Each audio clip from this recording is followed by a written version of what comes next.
C'est pour cela. Jésus lui a dit, on est délivré de l'habitude. Il lui a dit ceci, prends ton lit et marche. Pourquoi ne pas lui demander de marcher? Mais il lui demande d'abord de commencer par prendre le lit. Parce que le lit était quelque chose qui l'accompagnait chaque jour, c'était son habitude. Le lit était son habitude. La délivrance, ce n'était pas seulement qu'il puisse marcher. Mais la plus grande délivrance que cet homme a fait reçu ce jour-là, c'est la délivrance de prendre son lit qui était son habitude. J'ai pris qu'à partir de ce soir, que tu prennes aussi ton lit. L'habitude qui t'empêchait de prier, l'habitude qui t'empêchait de dire la aujourd'hui tu es en train de le transformer. Ce n'est plus le lit qui va te prendre, c'est toi qui vas prendre le lit. L'homme, la bêtise de Bethesda, le lit était en train de le prendre chaque jour. C'était ça son habitude. Mais le jour où il a rencontré l'homme de Jésus, ce n'est plus l'habitude qui te plaisait. C'était lui qui dominait l'habitude. Tu vas dominer les habitudes à partir d'aujourd'hui. Wow, je vais aller rapidement. La deuxième erreur, j'aime ça. C'est l'erreur de l'entourage. C'est l'erreur de l'entourage. Donc dis-lui très bien l'erreur de l'entourage. Vous connaissez ma petite méthode. Si tu as un voisin qui semble ne pas être très prophétique comme toi-même, regarde celui de droite, l'erreur de l'entourage. Ah, si celui de droite aussi te résiste, regarde celui de derrière, l'erreur de l'entourage. Luc 18, les versets 38 et les versets 39. La Bible est en train de dire ceci. Et il cria, Jésus, fils de David, aie pitié de moi. Ceux qui marchaient devant les reprenait pour les faire taire. Mais il criait beaucoup plus fort, fils de David, aie pitié de moi. Écoutez, l'une des choses qui empêche la plupart des captifs de sortir de leur état de captivité, c'est leur entourage. Écoutez, ce fois l'entourage est un démon que nous installons autour de nous-mêmes. Écoutez, c'est lui qui avait empêché Bartimée de recouvrir la vue. C'était pas Satan, mais c'était son entourage. Écoutez, il y a des entourages qui vous empêchent de vivre la main de Dieu. Écoutez, il y a des gens dans votre entourage, quand vous commencez à les côtoyer, quand vous commencez à marcher avec eux, ils vous empêchent de suivre Christ. La foule a empêché Bartimée de recouvrir la vue. Écoutez, vous devez tirer trop attention. Des fois, les combats, ce n'est pas seulement les diables. Des fois, les combats, c'est l'entourage toxique dans lequel nous sommes. En pédagogie, j'ai vu une chose en psychologie de l'enfant. Je ne sais pas si je me trompe, mais je crois que c'est Jean-Jacques Rousseau qui a dit ça. Il dit que l'enfant est né naturellement bon. C'est la société qui fait quoi? C'est la société qui fait quoi? Donc c'est-à-dire à chaque fois que nous venons sur terre, nous avons une dose de bonté, de bienfaisance au-dedans de nous. C'est-à-dire les types d'entourage que nous côtoyons déterminent les valeurs et notre façon de réfléchir. C'est pour cela la plupart des péchés, on les apprend seulement avec les amis et les voisins. Je pensais que quelqu'un m'avait déjà compris. Tu vas remarquer, la plupart des péchés que nous commettons, il est toujours venu quelqu'un qui est venu nous écoutez, dans la Bible, Akab était une bonne personne. Mais Akab avait un problème. Il avait un mauvais entourage. Il avait une mauvaise femme, elle s'appelait Jézabel. Jézabel venait toujours pour lui donner des conseils. Alors que Akab était devant les champs de Nayoth. Il était en train de se morfondre. Mais écoutez, Jézabel est venue. Elle lui a dit ceci, mais toi tu es roi.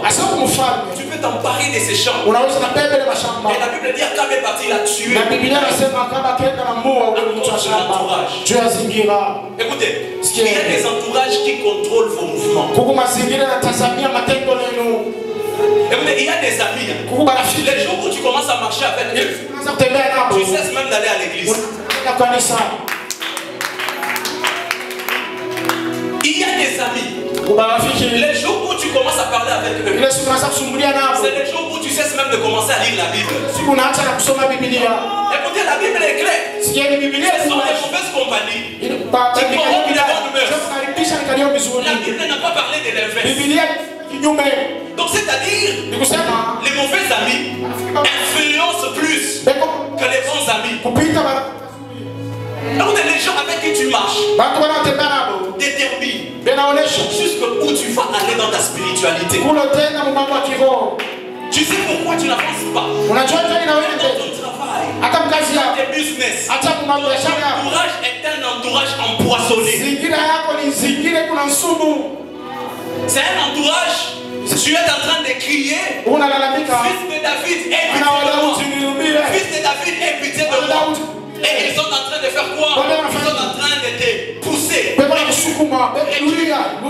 genre d'amis peut t'empêcher d'évoluer vers Christ? Vous devez tirer attention. La foule qui entourait Jésus, bizarrement, n'était pas une foule de païens. C'était une foule. Tous ils suivaient Christ. Comment quelqu'un qui suit Christ, comment quelqu'un qui suit Jésus peut empêcher une personne de recevoir son miracle? Vous devez tirer attention. Parce que quelqu'un a dit qu'il brille, qu'il est vrai et il est bon. Vous devez tirer attention. Même Jésus qui était le Messie, il avait un entourage toxique qui était Judas. Vous devez tirer attention. Le monde est pourri. Non, donne-moi un mot, amen. Je vais rapidement le troisième point parce que j'ai la troisième approche. Et la troisième erreur plutôt, c'est l'erreur de l'approche. Pour ceux-là qui écrivent, je suis dans Marc 5, le verset 27 et le verset 28. Je vais lire rapidement, la Bible est en train de dire: ayant entendu parler de Jésus, elle vint dans la foule par derrière et toucha son vêtement. Car elle disait: si je puis seulement toucher ses vêtements, je serai guéri. Écoutez, la technique avec laquelle vous venez approcher Dieu détermine combien vous allez recevoir de Dieu. Donne-moi un mot, amen. Écoutez, ce jour-là, il y a beaucoup de gens qui touchaient Jésus. D'ailleurs, même lui-même, Jésus avait dit. Non, ce sont les disciples qui avaient dit à Jésus: Seigneur, tu dis que quelqu'un t'a touché, mais tu ne vois pas que nous tous on est en train de te toucher. Jésus a dit: non, il y a quelqu'un qui m'a touché. Quand on vient dans la présence de Dieu, nous tous on vient pour toucher Dieu. Mais écoutez, l'intention avec laquelle nous venons toucher détermine le degré du miracle qu'on va recevoir. Tout le monde peut toucher Dieu, mais tout le monde a une façon différente de toucher Dieu. C'est pour cela que quand je suis à l'église, je ne viens pas pour voir ce que mon voisin fait. Je ne viens pas pour copier la prière de mon voisin. Je suis l'auteur de mes problèmes. Je connais combien mes problèmes me font mal. Je viens pour toucher Jésus de ma façon, parce que je connais combien j'ai souffert. Peut-être que cette femme n'avait pas touché Jésus pendant longtemps. Parce que en français, toucher est différent de saisir. La femme n'avait pas saisi Jésus. La femme avait touché Jésus. Ce qui suffit, c'était un mouvement instantané. Peut-être que ça n'avait même pas duré 5 secondes. Écoutez, ce n'est pas la longueur. Écoutez, ce n'est même pas la largeur de ce que nous faisons qui détermine le niveau de notre vie, qui détermine c'est l'approche avec laquelle nous venons. Je suis en train d'encourager quelqu'un. Continue de t'approcher de Jésus. Peut-être tu te dis: je ne suis pas fort en prière. Je ne prêche pas. Je ne sais pas prêcher. Je ne sais pas évangéliser. J'aimerais encourager quelqu'un. Approche et touche Jésus.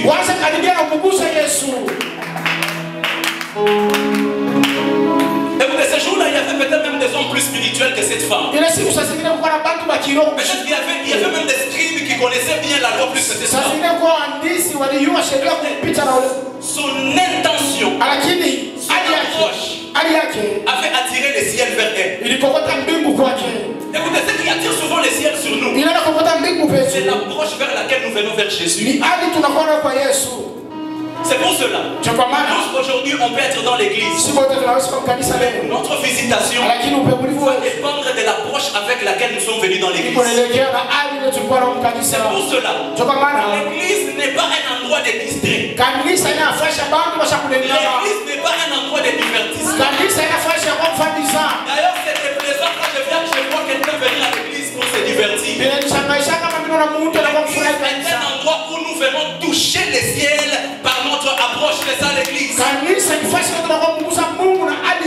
cela Jésus, quand il parlait à Pierre, il ne lui a pas donné seulement que les clés. C'est agréable que Jésus a déjà prévu de te visiter ce soir.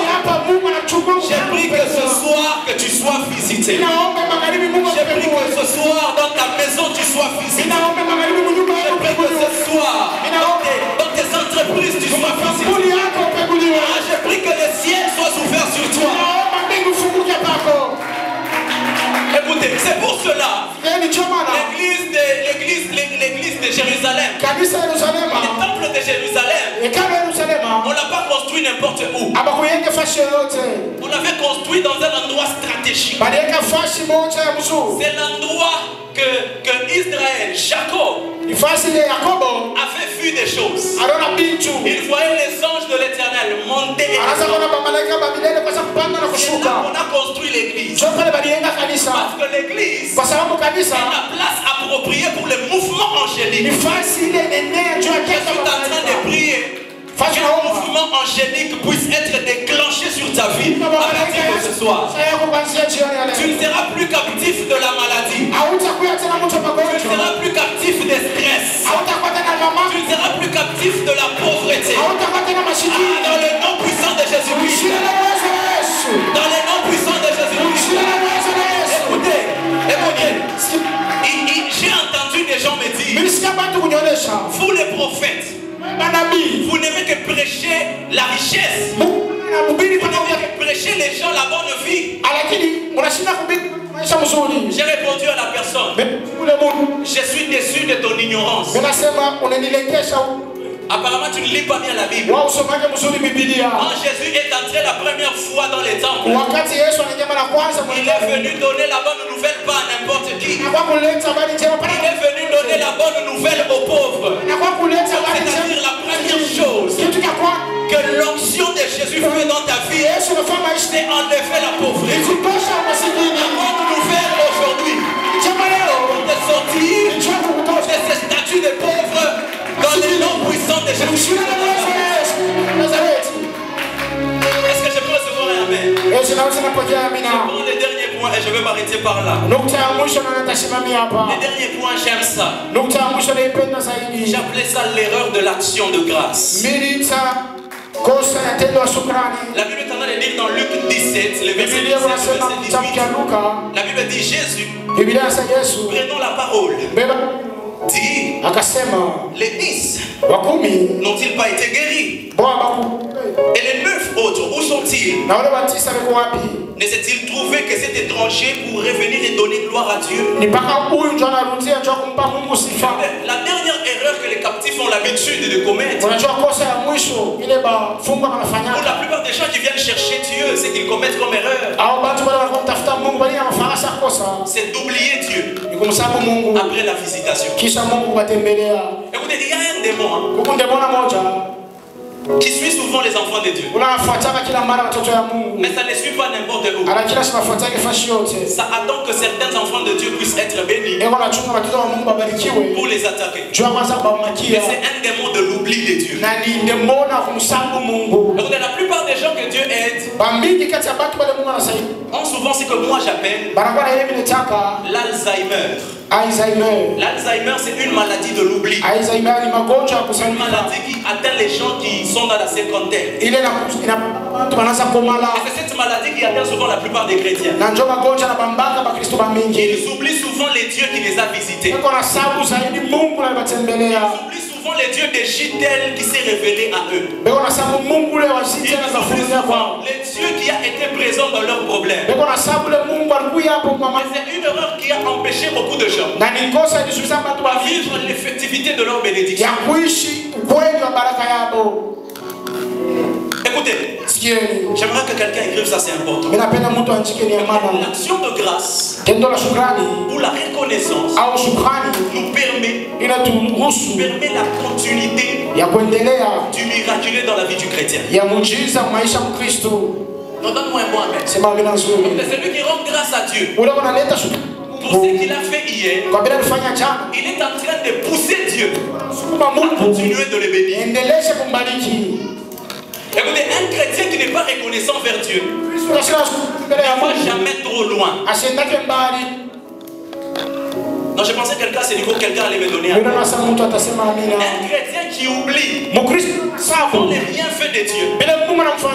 C'est Dieu lui-même. Pour ceux-là qui écrivent Colossiens 4:2, la Bible nous demande de persévérer dans deux choses. Premièrement dans la prière, mais deuxièmement aussi dans les actions de grâce. Donc c'est-à-dire, la prière et la reconnaissance sont des jumelles. Donc c'est-à-dire un chrétien qui prie mais qui n'est pas reconnaissant est en train de faire tomber caduque sa prière. La reconnaissance est un poison qui disqualifie la prière que tu as fait. La Bible nous demande de persévérer dans deux choses. Premièrement dans la prière, deuxièmement dans les actions de grâce. D'autres versions comme Chouraki parlent de la reconnaissance, de grâce. Donc tu comprends qu'aujourd'hui ton problème est en train de traîner parce que tout simplement tu n'as pas encore appris à être reconnaissant envers Dieu. Écoutez, il y a l'histoire de quelqu'un que j'aime dans la Bible et je vais finir par là. J'aime cette personne. C'est le roi Salomon. Écoutez, les jours que Salomon est monté sur le trône de son père David, dans la théologie on avait étudié, il avait presque 13 ans. Je m'imagine un garçon de 13 ans monté sur un trône. Monter sur un trône a problème. Et quand il monte sur ce trône, la Bible dit une chose. C'était lui qui avait construit les temples de Jérusalem. Mais j'aime une chose. Quand il a fini de bâtir les temples de Dieu, il ne s'est pas limité là. La Bible dit il a pris des vaches, il a pris de veaux. Et pour ceux-là qui font les études bibliques, on dit qu'il a pris plus de 800 veaux. Aujourd'hui, une vache coûte combien? Une vache, je ne sais pas ici au Congo ça peut coûter combien. Peut-être dans les 700 si je ne me trompe pas. Peut-être 1000. $1000, on suppose. On fait $1000. On fait $1000. 850. Fois 850. Je ne sais pas, ça fait quelque chose de combien? 850 000. Ça fait quelque chose de 850 000. Donc c'est-à-dire, le roi Salomon avait pris $850 000. Et il est parti faire son action de grâce. Écoutez, j'aime une chose qui se passe. Après l'action de grâce, la Bible dit que Dieu était venu lui apparaître. Écoutez, l'action de grâce pousse Dieu à venir vous apparaître dans votre vie, quel que soit votre vie. Un chrétien reconnaissant est un chrétien qui vit la symbiose, qui vit la synchronisation. Un chrétien qui est reconnaissant au bienfait de Dieu est un chrétien qui va loin avec Dieu. Écoutez, même Moïse qui est le plus grand prophète n'avait jamais vu Dieu. Mais Salomon, il n'était pas prophète, c'était un roi. Après sa reconnaissance, après son action de grâce, Dieu est venu lui apparaître. Dieu lui a dit ceci. Salomon, demande-moi tout ce que tu veux. J'ai vu rarement dans la Bible Dieu poser ce genre de questions à quelqu'un. Même selon les cœurs de Dieu. Dieu ne lui a jamais posé ces questions. Même l'ami de Dieu qui était Abraham, Dieu ne lui a jamais posé cette question. Mais une personne qui était reconnaissante, qui avait compris ce mystère, Dieu lui est apparu. Et lui a dit ceci, demande-moi tout ce que tu veux. Je suis en train de dire à quelqu'un, le jour où tu deviens reconnaissant envers Dieu, Dieu commence à te demander ce que tu veux. Le jour où tu deviens un chrétien qui reconnaît les bienfaits de Dieu, c'est le jour où Dieu s'approche de toi et commence à te dire, mon fils, tu as besoin de moi. Je suis en train de prier pour quelqu'un. À partir de ce soir, que le ciel soit ouvert. Que tu puisses entendre clairement la voix de Dieu. Que tu puisses clairement voir Dieu. Je suis en train de déclarer sur quelqu'un, sur l'onction qui est sur cette maison. À partir d'aujourd'hui, parce que tu es un chrétien reconnaissant, le ciel vient d'être déchiré sur toi. Le ciel vient d'être ouvert sur toi. Tu vas entendre la voix de Dieu clairement. Tu vas entendre la voix de Dieu. Tu vas voir des visions. Tu ne vas pas voir des choses compliquées. Parce que la reconnaissance nous donne la clairvoyance. La reconnaissance nous donne des oreilles pour entendre dans le monde spirituel. La reconnaissance nous permet de nous aligner avec Dieu. J'encourage quelqu'un à être reconnaissant. Sois reconnaissant pour les enfants que tu as. Sois reconnaissant pour les maris que tu as. Sois reconnaissant pour la femme que tu as. Sois reconnaissant pour la voix que tu as donnée. Sois reconnaissant pour les dons que tu as. Sois reconnaissant pour la vie que tu as. Sois reconnaissant pour la beauté que tu as donnée. Sois reconnaissant pour la maison que tu as donnée. Sois reconnaissant pour la voiture que tu as donnée. Apprends à être reconnaissant. Reconnaissant est en train de provoquer Dieu. C'est lui qui est reconnaissant est en train de provoquer Dieu. C'est pour cela dans Malachie 3:10. Dans Malachie 3:10. Dieu est en train de dire, mettez-moi à l'épreuve. C'est la reconnaissance qui pousse Dieu à le mettre à l'épreuve. La Bible nous dit ceci. Jésus avait dit à Satan, tu ne tenteras pas l'Éternel ton Dieu. Mais une personne reconnaissante, elle est exemptée de ses principes. Parce que dans Malachie 3:10, Dieu dit ceci, mettez-moi à l'épreuve. Votre version dit, tentez-moi. C'est lui qui est reconnaissant. Elle est en train de provoquer le mouvement de Dieu. Est-ce que tu peux pas m'aider à te tenir debout? On va faire cette prière d'une minute. Écoutez, le mystère de la reconnaissance les récompense encore une fois de plus. La reconnaissance, c'est le droit de la multiplication des choses à l'esprit. C'est lui qui est reconnaissant. Il est en train de dire à Dieu, ces téléphones que j'ai, on peut encore les multiplier, donne-moi 2. C'est ça. J'aimerais que tu puisses faire une prière prophétique. Tu vas dire ceci à Dieu. Seigneur, je suis reconnaissant pour la bonne santé que j'ai. Combien de gens sont à Dako? Combien de gens sont à l'hôpital pendant? Je suis reconnaissant. La bonne forme que tu me donnes. Les habits que tu me donnes. L'église que tu m'as donnée. Les dons spirituels que tu m'as donnés. Combien de gens vont faire des entraînements pour bien chanter?